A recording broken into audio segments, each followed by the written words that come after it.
Hello mga kamimasor! Tara, samahan niyo ako sa pag-celebrate ng pista dito sa aming barangay. Agoy, si Apo Roque nga po pala ang aming patron. At ayan, syempre bago ang lahat ay nagsimba muna kaming pamilya. Serve nga po pala ako bilang lector nung araw na ito. At makikita sa screen na nagpicture-picture din kami sa aming patron. Ayan nga po pala kasama ni Dia si Father Jigs. Ngayon din ang picture ng mga nag-serve nung araw na ito. Syempre, hindi mawawala ang mandatory selfie ng aming nanay. At sa paglabas ng bisita ay mayroong nagpakain ng lugaw. Nga pala ay si Tito Nilo, ang hermano ngayong taon. Syempre, hindi rin mawawala ang kulitan at harutan namin ni Pretty Big Baby Dia. Charot! At dito nga ay inaasar ko siya.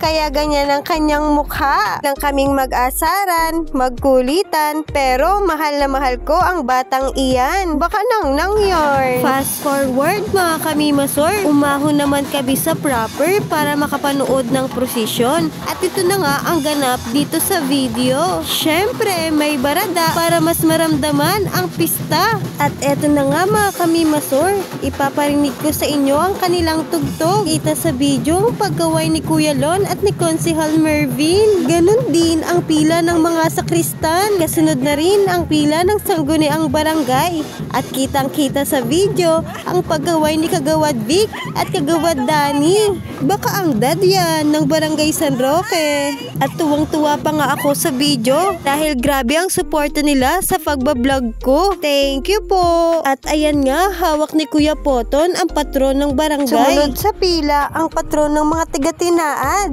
At andyan pa ang ngiting-ngiti kong nanay. Gayon din ang kanya-kanyang patron ng mga tao sa kanilang bahay. Ay kanila na ring iprenosisyon. Ganito na talaga ang taong-taong pamamanata ng mga tao dito sa Barangay San Roque. Ang ilabas ang kanilang patron tuwing kapistahan. Siyempre, hindi rin mawawala ang sunod-sunod na pila ng tao para sa prosesyon. At ito na nga ang huling poon, ang patron ng mga taga-proper. Siyempre, nakasunod dito ang kanilang hermana, gayon din ang taga-suporta at mga kamag-anak nito. Palagi mo po kaming gagabayan, Apo Roque. Siyempre, matapos ang aking duty bilang lector, bilang SK naman ang aking gagampanan. Ito nga po pala ang aming premyo sa ginanap naming palarong bingo sa aming mga kabarangay. Siyempre, hindi mawawala si Baby Dia dyan. Ang ating pangunahing mga premyo ay gamit sa bahay. Para siyempre matuwa sila nanay at tatay, lolo at lola. Agoy! Hindi rin mawawala ang pangungulit ko sa aking mga pretty little inaanak. Kaya lang, hindi ata nila ako kilala. Kaya ayaw nilang umiti.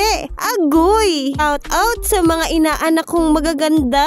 Siyempre, kanino man na yan, edi syempre sa Nang-Nang. Agoy! Ayan na nga mga kamimasor, nag-start na ang ating program sa isang panalangin. Gayon din ang pagpapaikot sa mga bola, kung saan nakadepende kung mananalo nga ba ako o hindi. Charot! At ayan nga, ready na ang aking mga kabarangay para sumigaw ng bingo. Kumuha na nga sa ruleta.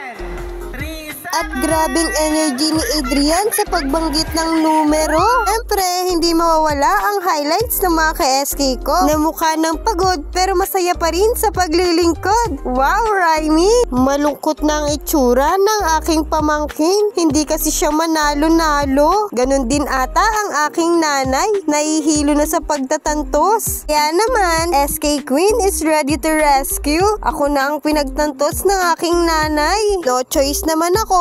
Kesa magalit, edi tinantosan ko na rin para mag-enjoy na rin ako. Kaya lang ilang round na ang lumipas ay hindi pa rin ako nananalo. Sumakit na ang pet ko at lahat, wala pa rin. Malas ata ko ngayong araw. Kaya tamang tawa na lang ang aking ginawa. Naabot na nga tayo ng gabi mga kamimasor. At iyan na nga makikita sa video ang nagwagi ngayong araw. Napakaswerte naman at mag-asawa pa. Grabe ang blessing sa kanila ngayong araw. Nanalo na ng washing machine. Ganun din ang cash prize na 5,000.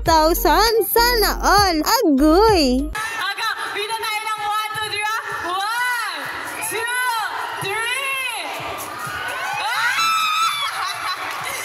3. At ayan na nga mga kamimasor. Grabe na talaga ang nagagawa ng swerte. Mapapakiss ka talaga. Charot! Syempre, hindi matatapos ang araw nang hindi kami kakain. Thank you nga pala kay SK Sek. Siya ang bumusog sa mga bulati namin sa tiyan. At meron pang ang pasyaron si Tita Jinky. Thank you po! And safe travels po para kay Tito. Hanggang dito na lang mga kamimasor. See you sa ating next vlog. Bye-bye!